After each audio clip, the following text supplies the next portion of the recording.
Saudi Arabia में बतौर safety officer कैसे आपने जॉब करनी है, कितने पैसे मिलते हैं, किस तरह से आएंगे सऊदीया में, किस तरह आपको जॉब मिलेगी, ये बहुत से सवालात थे जो रेगुलर मुझ तक पहुंच रहे हैं। बहुत से भाइयों को जवाब नहीं दे पाता ड्यूटी की वजह से, तो नाराज़ हो जाते हैं।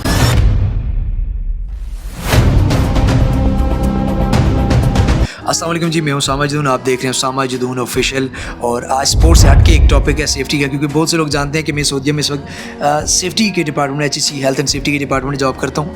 तो बहुत से सवाल आते हैं, मैंने कहा जवाब दे दूँ। इंशाल्लाह मज़ीद एक व्लॉग लेके एक एक्सपर्ट आदमी के साथ आपके सामने हाजिर हूँगा कि जिसमें हम बारीकियों में भी जाएंगे। लेकिन आज जो बुनियादी चीज़ें हैं, जो मसाइल हैं, जो अच्छी चीज़ें, वो सब आपके सामने रखूँगा, ताकि कोई भी अगर नौजवान सेफ्टी का कैरियर चुनना चाहता है तो उसके लिए आसानी हो। देखिए, सबसे पहली चीज़ तो ये है कि पाकिस्तान में किसी भी चीज़ की जब हवा चलती है, हम विदाउट ये देखें कि उसमें हमारा इंटरेस्ट कितना है, हमें उसकी समझ कितनी आती है और कितना हम उसमें ग्रो कर सकते हैं, हम उसमें छलांग लगा देते हैं। कभी आर्ट्स की हवा चल गई, आप बाहर जा रहे हैं। कभी कोरिया की हवा चल गई, वहाँ पे जॉब करने के लिए, तो आप वहाँ चले गए। अब सेफ्टी की हवा चली हुई है, तो हर बंदा अमूमन ज़्यादातर देखा गया विद वेरी अनफॉर्चुनेटली और बदकिस्मती के साथ मोस्टली पाकिस्तानी ही डन बेसिस वाले डिप्लोमे पे भी यहाँ आ जाते हैं। सबसे पहले आपको मालूम होना चाहिए, जब आप पाकिस्तान से यहाँ पे आते हैं, आपके पास ये 3 डिप्लोमे ज़रूरी हैं, आयोश, ओशा और निबोश।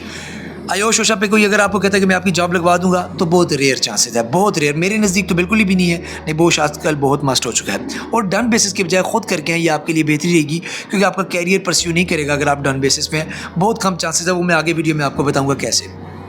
सबसे पहले आपने सऊदीया आना कैसे। देखिए, सऊदीया में 2 तरह से आपको सेफ्टी की जॉब मिल सकती है। एक, आप पाकिस्तान में जॉब वहाँ पे इंटरव्यू देके वहीं से लगे हुए यहाँ पे आए, कोई कंपनी आपको वहीं से हायर कर ले। और एक, आप यहाँ पे आएंगे और यहाँ पे आके किसी कंपनी को सर्च करेंगे।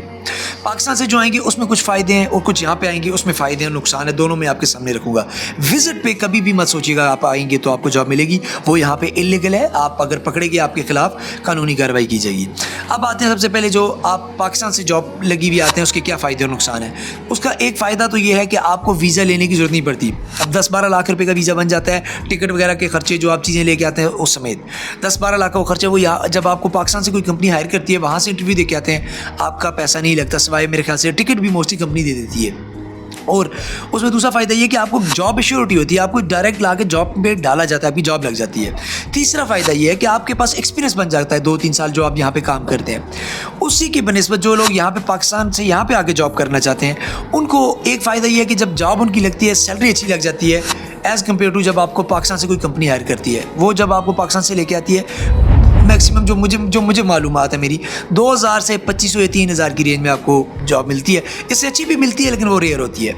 इस रेंज में आपको जॉब मिलती है। जबकि आप पाकिस्तान से यहाँ पे आके जब खुद जॉब सर्च करते हैं, तो आपको 3500 से 5000 के दरमियान अपॉर्चुनिटी दी जाती है।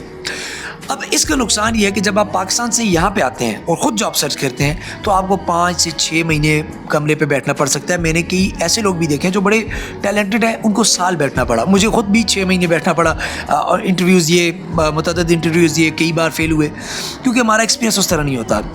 CV में आप शो करते हैं अपना एक्सपीरियंस, लेकिन वो फेक होता है, उसको डिफेंड करना मुश्किल होता है। और दूसरी बात, अगर आपको कोई जानने वाला यहाँ निकल भी आता है, जो आपको यहाँ पे जॉब एश्योरिटी देता है, भाई मैं आपको एक कंपनी में जो कॉन्ट्रैक्टर है, मेन कॉन्ट्रैक्टर है, आपको अपॉर्चुनिटी दे दूंगा, वो आपको अपॉर्चुनिटी अपनी कंपनी में देगा, लेकिन उसकी कंपनी जहाँ ठेका लेगी, वहाँ पर एक मालिक होगा जिसको क्लाइंट कहा जाता है, और एक आप पर नज़र रखने के लिए कंपनी होती है जिसको कंसल्टेंट कहा जाता है। वो दो भी आपका इंटरव्यू कंडक्ट करेंगे। अब ये सऊदीया में 100% होता है। अगर आप उनका इंटरव्यू फेल कर देंगे, आपको तब भी जॉब से साइड पे कर दिया जाएगा। सो बेहतर यही है कि आप खुद तैयारी के साथ आएँ। सऊदीया में आते हुए फिर दूसरा नुकसान आपका ये है कि आप वीज़ा अपना खुद लेके आएंगे, आपके वीज़े का खर्चा आपको खुद करना पड़ेगा। वो जो पाकिस्तानी मेरे ख्याल से अब 7-8 लाख, ठीक है, 9 लाख रुपए में वीज़ा मिल रहा है।